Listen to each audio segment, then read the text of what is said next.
Hello students, आज हम लोग एक बहुत इंपॉर्टेंट टॉपिक डिस्कस कर रहे हैं जिसका नाम है नॉर्म। ठीक है। नॉर्म को हमें एज, ग्रेड और परसेंटाइल और स्टैंडर्ड स्कोर के वे में देखना है। और सबसे पहले यहाँ बात आती है बेटा, व्हाट इज नॉर्म या what do you mean by norms. Norm का मतलब क्या होता है? तो, तो नॉर्म का जो हिंदी में मतलब होता है वो होता है मानक। ठीक है ना। मानक का मतलब एक स्टैंडर्ड से होता है, यानी पहले से निर्धारित कोई स्टैंडर्ड, कोई मानक या कोई तरीका या कोई नियम, उसी को हम नॉर्म कहते हैं। ठीक है। एक छोटा सा एग्जांपल अगर हम लें नॉर्म को समझने के लिए, तो जैसे अगर हम जेंडर नॉर्म की बात करें, ठीक है, तो जेंडर जनरली कितने तरह के हैं? 3 तरह के जेंडर हमारे पास हैं। ठीक है ना, मेल, फीमेल और ट्रांसजेंडर। लेकिन सामान्यतः हम जेंडर 2 ही मानते हैं, हम स्त्री और पुरुष को ही मानते हैं। अगर हम इस समाज में अगर आप देखें, तो स्त्रियों के लिए क्या नॉर्म है और पुरुषों के लिए क्या नॉर्म है, अगर आप देखो तो सबका स्टैंडर्ड डिवाइड है। ठीक है। अगर हम पुरुषों की बात करें या स्त्रियों की बात करें, तो जैसे ही एक बालक या बालिका घर में पैदा होता है और माँ बाप ये जान जाते हैं कि ये बालक है या बालिका है, तो सबका स्टैंडर्ड अलग अलग है। ठीक है। पहनावा अलग है, बालों का आकार अलग है, हमारा पूरा जो है फिजिकल जो स्ट्रक्चर है, जो कपड़े हैं पहनने के, ठीक है, या जो सारी चीजें हैं, वे महिलाओं के लिए अलग मानक बना हुआ है, पुरुषों के लिए अलग मानक बना हुआ है। ठीक है। ऐसे ही रीति रिवाज देखो, तो रीति रिवाज भी पुरुषों के लिए अलग है, महिलाओं के लिए अलग बने हुए हैं। तो इसी को हम मानक कहते हैं। तो मानक का मतलब कोई एक पूर्व निर्धारित या पहले से फिक्स किया हुआ कोई स्टैंडर्ड, जिस स्टैंडर्ड के आधार पर हम बच्चों को, विद्यार्थियों को हम ट्रीट करते हैं, हम उसे मानक कहते हैं। ठीक है। तो मानक क्लियर हो गया। मानक का मतलब क्या हुआ? एक पहले से फिक्स किया हुआ स्टैंडर्ड या नाम, ठीक है, या एक स्तर जिसके आधार पर हम किसी समूह, किसी ग्रुप या किसी विद्यार्थी की तुलना करते हैं, हम मानक कहलाते हैं। अगर हम पढ़ाई के रूप में अगर मानक की बात करें, तो आजकल, पहले क्या था पुराने जमाने में, लोग पूछते थे फर्स्ट डिवीजन आए कि सेकंड डिवीजन आए कि थर्ड हुए कि फेल हुए। ये भी पढ़ाई का एक मानक हो गया। ठीक है। अगर हम फर्स्ट डिवीजन आए, कम इसका मतलब क्या हुआ? हम अपर स्टैंडर्ड में चले गए। हम सेकंड डिवीजन आए तो किस में चले गए? लोअर मिडल स्टैंडर्ड में। थर्ड डिवीजन आए तो हम लोअर स्टैंडर्ड में चले गए। तो ये भी एक मानक है। आजकल लोग क्या बोलते हैं? आजकल एक नया मानक चला है सीजीपीए का, ग्रेडिंग का। बच्चा 9th-10th में गया तो माँ बाप कहना शुरू कर 10 से जीपीए लाना है। ठीक है। यानी ये भी एक तरह का ग्रेड हो गया। 1 2 4 3 4 5 6 7 8 9 10 से जीपीए। ठीक है। उसके पहले क्या था? A grade, B grade, C grade, D grade. ये भी एक तरह का मानक था। ठीक है। ऐसे ही मानक की अगर हम और बात करें, तो हम कहते थे कि 60% से ऊपर, 45% से ऊपर, 33% से ऊपर। जो 33% से ऊपर पाता था, हम कहते थे कि भैया चलो हम पास हो गए। जो 45% से ऊपर पाता था वो कहता था हम सेकेंड डिवीजन पास हुए। जो 60% से ऊपर पाता था वो क्या क्या क्या कहता था? वो कहता था हम फर्स्ट डिवीजन पास हुए। तो परसेंटेज भी एक तरह का मानक है। यानी वो सारी चीज जो किसी भी के गुणों को कैटेगराइज कर दे, उसको वर्गीकृत कर दे, उसको एनालाइज कर दे, उसे हम क्या बोलेंगे? उसे हम चाहे उसको हम नॉर्म बोलेंगे। ठीक है। 2 तरह के नॉर्म बेटा पहले आपकी प्रीवियस क्लास में आपने पढ़ा हुआ है, एनआरटी और सीआरटी। ठीक है ना। तो एनआरटी क्या था? एनआरटी नॉर्म रेफर्ड टेस्ट ही था, यानी नॉर्म आधारित या स्टैंडर्ड आधारित जो परीक्षण होता है, उसी को हम एनआरटी के नाम से जानते हैं। और हमने इसको पहले पढ़ा भी है, एनआरटी को। ठीक है। तो ये तो बेटा सारी नाम से रिलेटेड बातें हो गई। अब हम थोड़ा सा इसके सैंपल ऑफ नाम में जाएंगे। नाम का थोड़ा सा आपको एग्जांपल देना चाहते हैं, कुछ नमूना बताना चाहते हैं, जिससे नाम आपको और समझ में आ जाए। The statistics used to develop derived score in non-reference testing come from normative sample। यानी जो हम एनआरटी करते हैं वो एनआरटी में भी क्या होता है, एनआरटी में किसी विद इन अ ग्रुप, मैंने बताया था वहां पे कि एनआरटी कहाँ होती है, विद इन द ग्रुप होती है। अपने ग्रुप के ही लोगों के श्रेणियों से अगर हम दूसरे की तुलना करें, तो जो हमारे मान लो हमारे ग्रुप में कोई एक सबसे काला व्यक्ति है या हमारे ग्रुप में सबसे कोई गोरा व्यक्ति है, हम उसको मानक बना ले सकते हैं और उसी से तुलना कर सकते हैं कि इस कि कौन कितना गोरा है और कौन कितना काला है। ठीक है, जब मान लो क्लास में आपके आपके क्लास में एक कोई लड़का है जो बहुत ही जीनियस है, जैसे मान लो क्लास में पूजा व्हील बहुत ही जीनियस है, और पूजा व्हील के मार्क्स से हम दूसरों की तुलना कर सकते हैं कि कौन कितना खराब या कितना अच्छा है। पूजा व्हील क्या हो गई, पूजा व्हील स्टैंडर्ड हो गई, नॉर्म हो गई। ठीक है ना, तो ये बेटा सिस्टम है जिसको हमने पहले ही बताया था। आज यहाँ फिर भी हम फिर एक बार नाम के बेस पे आपको सारी चीजें समझाने का प्रयास कर रहे हैं। ठीक है, most and are test have several samples, sample of different age, grades, something different sample for boys and girls. अब यहाँ वही बातें बताने की बात कर रहा है कि हमने कोई एक सैंपल ले लिया ग्रुप में से, जैसे अभी सैंपल हमने क्या लिया, पूजा बील का मार्क्स, पूजा बिल का मार्क्स हमने लेके अब हमने बता दिया कि पूजा बिल से अच्छे कितने लोग हैं, पूजा बिल से कितने लोग खराब हैं। तो पूजा बिल क्या हो गई, पूजा बिल का जो नंबर हो गया वो एक मानक हो गया। ठीक, वैसे यहाँ पे कह रहा है बेटा सिंपल फॉर डिफरेंट एजेस, हम एज का डिफरेंट का ले सकते हैं कि हमने अगर एज बना लिया कि जो 17 ईयर का स्टूडेंट है वो बीएससी फर्स्ट ईयर में पढ़ेगा, तो 70 ईयर से नीचे कितने लोग उसके ऊपर के लोग हमारे क्लास में पढ़ रहे हैं। अगर हम इसको अगर कंपेयर कर ले तो एज क्या हो जाएगा, एज भी एक तरह का नॉर्म हो जाएगा, एक स्टैंडर्ड हो गया। ऐसी बेटा ग्रेड का स्टैंडर्ड, ठीक है, ढेर सारे डिफरेंट ग्रेड्स हैं, A B C D grades हैं। इन ग्रेड्स का भी एक मानक हमने बना लिया कि जो ए ग्रेड पाएगा वो 100 से 90 मार्क्स नंबर पाएगा। ठीक है, तो 100 से 90 वालों के लिए नार्म क्या हो गया, ए ग्रेड का नार्म हो गया, एक नार्म एक नियम हो गया। नार्म का मतलब एक तरह से नियम से है। ठीक है, ऐसे ही बॉयज एंड गर्ल्स में अगर हम कुछ डिफरेंसेस अगर देखना चाहें, उसका सैंपल इकट्ठा करना चाहें, तो ये भी नार्म के अंदर ही आएगा। ठीक है, अब हम बात करते हैं रिप्रेजेंटेटिवनेस ऑफ नार्म। नार्म को हम कैसे प्रतिनिधित्व कर सकते हैं, नाम को हम जेंडर के अकॉर्डिंग कर सकते हैं। मान लो भी आपकी क्लास में जो भी स्टूडेंट्स हमारे पढ़ रहे हैं, हम इसमें कैटेगराइज कर सकते हैं कितने हमारे क्लास में गर्ल्स पढ़ रही हैं, कितनी हमारे क्लास में बॉयज पढ़ रहे हैं करके अगर हम नंबर निकाल लें तो जेंडर नॉर्म हो गया।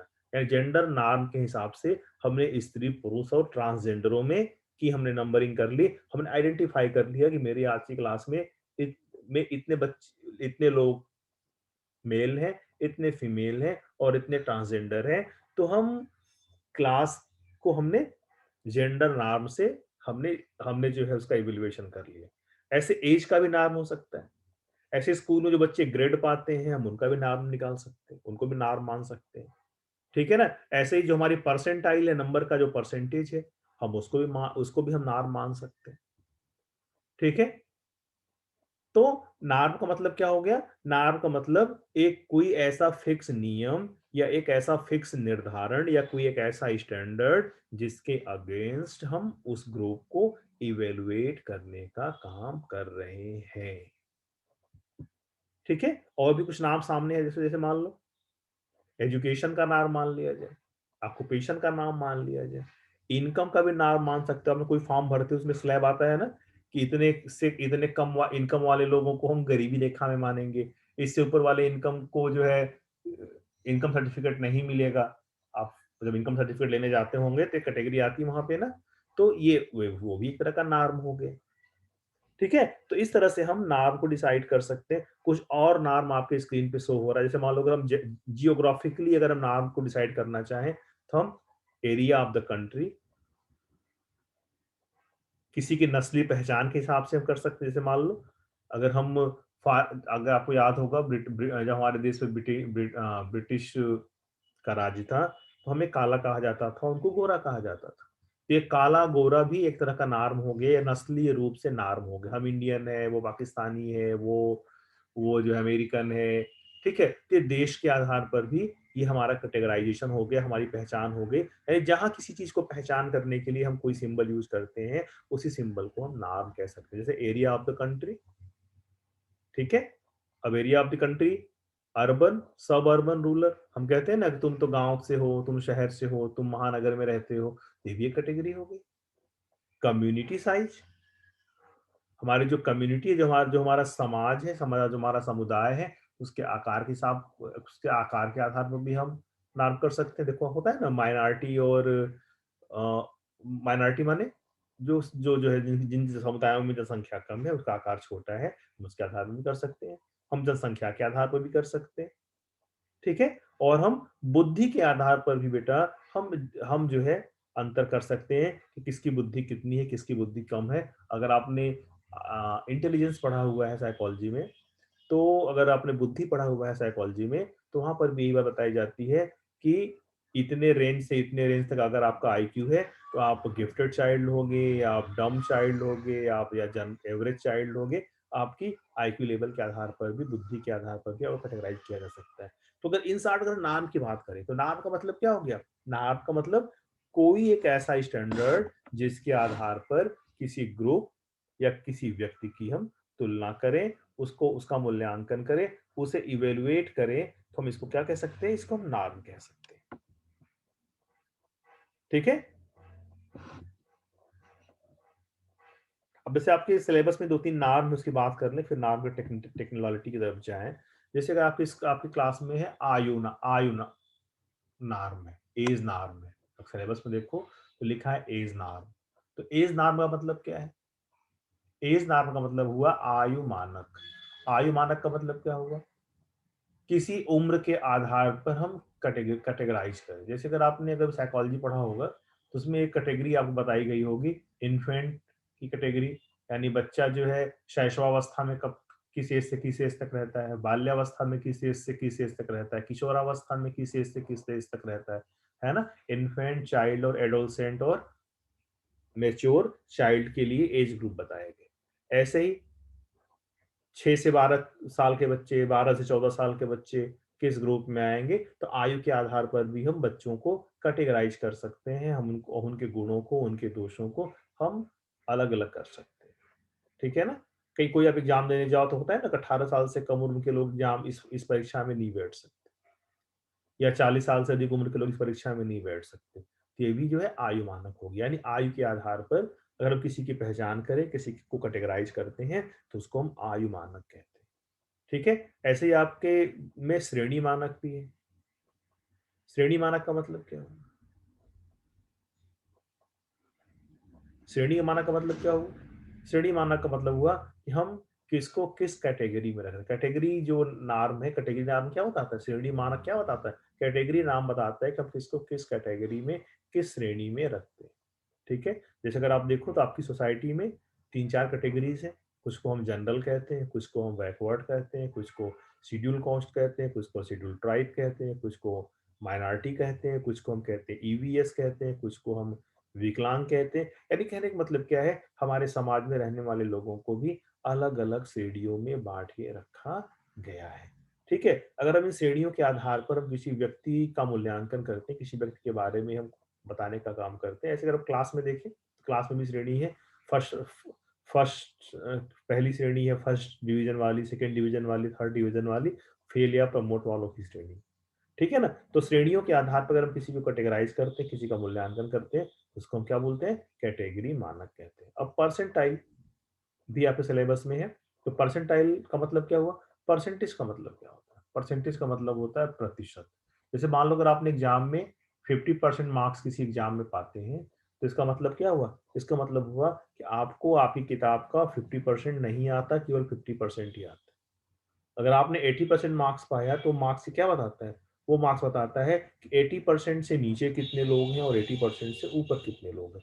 यानी कितने लोग ऐसे हैं कि जो 80% नंबर अगर हम एक मानक मान लें सेट, तो 80% से नीचे कितने लोग हैं, यानी 80% से कम किताब की जानकारी कितने लोगों को है, और 80% से ऊपर की जानकारी कितने लोगों को है, ठीक है। तो जो परसेंटाइल जो बेटा नार्म है, वो नार्म क्या बताता है? वो नार्म एक बॉर्डर बताता है। जैसे हमने कह दिया 70% आई, तो इसका मतलब हुआ कि 70% लोग इस जो है कैटेगरी के नीचे हैं और 30% लोग इस कैटेगरी से ऊपर हैं।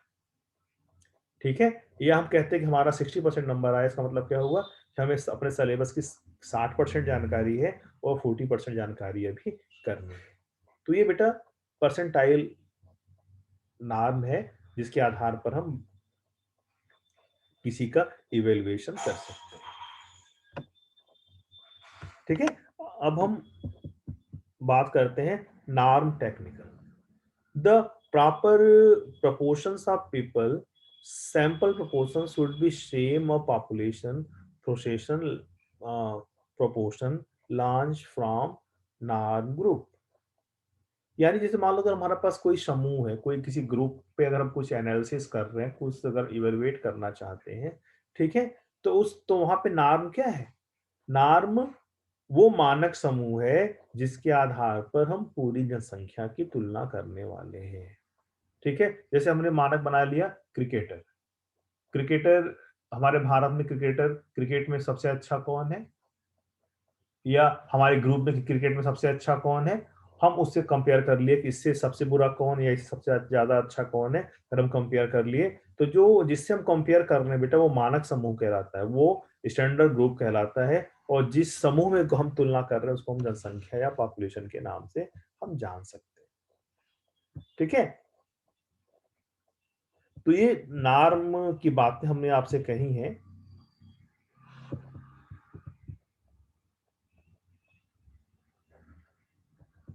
तो नॉर्म का मतलब आपको समझ में आ गया होगा, यही सारी चीजें इसमें लिखी हुई हैं।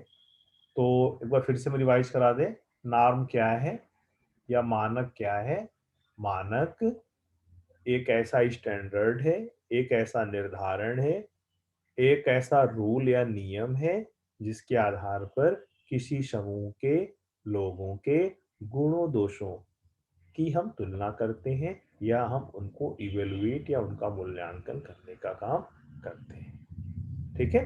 नार्म कितने तरह के हो सकते हैं? नार्म की हमने ढेर सारी वेराइटीज बताई, लेकिन फिर भी अगर एग्जाम के पॉइंट ऑफ व्यू से देखें तो यहाँ से छोटे क्वेश्चंस बनते हैं। जैसे आ गया what do you mean by category नाम या एज नार्म या परसेंटाइल नार्म। तो आपको पता होना चाहिए कि कोई भी नार्म है, वो नार्म क्या करता है? अपने समूह के व्यक्तियों के का मूल्यांकन करने का काम करता है। और मूल्यांकन का जो आधार होता है, जो स्टैंडर्ड होता है, उसी को हम नार्म कहते हैं। मूल्यांकन का आधार आयु हो सकता है, मूल्यांकन का आधार उसकी कैटेगरी या उसकी श्रेणी हो सकती है, मूल्यांकन का आधार उसका प्राप्तांक हो सकता है, उसका स्कोर हो सकता है, या उस ग्रुप में उसकी परसेंटाइल हो सकती है। कुछ भी हो सकता है मूल्यांकन का आधार, जेंडर हो सकता है, ठीक है, कास्ट हो सकता है, ठीक है, एजुकेशन हो सकता है, उसका इंटेलिजेंस हो सकता है, और ये सब नार्म ही कहलाते हैं। हमने आपको नार्म के बारे में पूरी पूरी जानकारी दी। अगर किसी को कहीं पे कोई डाउट हो नार्म